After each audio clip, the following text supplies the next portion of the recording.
and ironically, both of the one seeds in these events, right? Alex is in Munich. Right. Carlos is in Barcelona. These are both home events for both of them, right? Right. And it's very interesting in that like our tour moves around, so you get the geographic element to it. Right. A little bit of home court, a little bit of home bench. Oh yeah, and it's Yeah. Carlos very similar to Rafa, obviously, right? Like Yeah. the lead up to the big event, the French Open, it's mostly on home turf, right? You've got Monte Carlo is not far from Spain, right? Barcelona is in Spain. We're going to Madrid next week. It's in Spain, so it's a lot of healthy it's a home tournament. Yeah, exactly. So, but like Yeah. the same thing can be said for Alexander Zverev over in Munich, right? So they're playing. He's playing against Talon Griekspoor. I think this was in the quarters, and I'm watching the match, and it's an interesting match only because of like the personalities that are involved, right? Right. Talon and Alex have this, they have this history of like Talon always plays him tough. He had match points on him, I think, at French Open last year, and just couldn't get it done. Kind of choked. That's what it comes down to. And I think Talon is like we all have times in life where we have imposter syndrome, right? And I think Talon Griekspoor is like he is the personification of imposter syndrome in a professional tennis player. Like he's got the goods. He's got the goods. He just can't see himself as a player who has the goods. And it's taking him so long. Like his trajectory has been very odd in that like he peaked a lot later, quote unquote later than players typically do. And I did see your interview once where he's just like, I just don't really believe in myself all that much. And it's like it shows. It shows. And in this particular match, like two things that I noticed. One, Talon's up a set and in a break, he's serving for it 5-4 in the second set. And serving volleys on the first point. This is pretty slow clay here in Munich, right? Yeah. Catches Alex by surprise.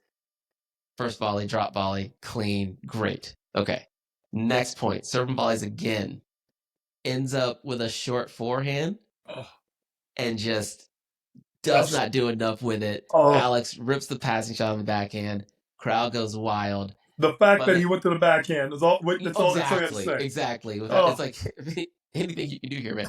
And then if you could have blown a dandelion in the forehand, we go 8 straight points. No points won by Talon Griekspoor. Not until he gets to he's serving at 5-6, like trying to hold this thing together. And even the breaker, wasn't the breaker score like 7-2 or 7-3? Oh yeah, it looked like it was going away. But it was like versions of the two people doing the same thing, playing extremely tight tennis. But give it to Alexander Zverev, he's just better at it.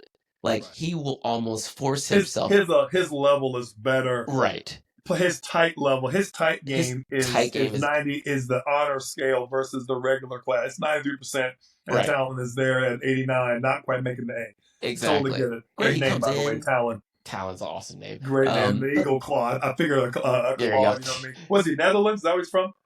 He is. Yes, I believe. Yeah, that name just sounds. It sounds Dutch. Anyway, and that kind of a matchup, hey, first of all, let me not forget to say hats off to Ben Shelton for reaching the final. You know what I mean? On the clay. First American man to reach a European clay court semifinal before he even made the final. Right. Semifinal. So like he's doing the things you want to see. Love that. On clay. Of all the things I would think he would not reach a final and do well in, it just shows you that, if Ben puts his mind to it, very happy to see him raise his level in the clay, adapt, bodes very well for his long-term career, by the way. I don't want to get off topic, but very, very happy. Been a big Ben Shelton fan for a long time. Love his dad, love his family. Just very, very happy. No, let's dance off topic here. Let's dance off topic. Why do you say that you're surprised? Not necessarily surprised, but why does the clay court success shock you? 3 things right off the top. Number 1, Americans historically have no patience on the clay. They're not very adept on the clay. They don't grow up playing on it enough. Now, I know Ben grew up in Florida for a good chunk of his years. But he was in Atlanta. I think he was born here in Atlanta. So he's been a good time. We don't have that much clay court here in Atlanta. Right. Definitely no red clay. Definitely no red clay. Not much in the States, period, right? Let alone where you grew up.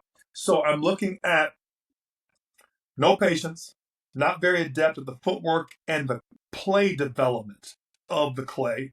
And number three, he's a big server with a big forehand. So at some point, it's common sense / training would tell you go with your guns, hit your big serve, big forehand, look for the +1, and not saying that he doesn't, but it's just to say typically this is a time of the year where Americans skip ahead, play one or two to play the requirement, right. and they start getting ready for the Stella Artois or Queen's Club or whatever, and get ready to play Wemby and come back to hardcore. And that was so surprising because the fact that it was a stat shows you how often it happens. We almost hibernate during the clay court season, we as American players, and don't really dig in and say 40 to darn near % of the year is on clay. 40. Right. Yeah. We've got, if I want to improve ranking, development, my own mentality for 10 years at this game,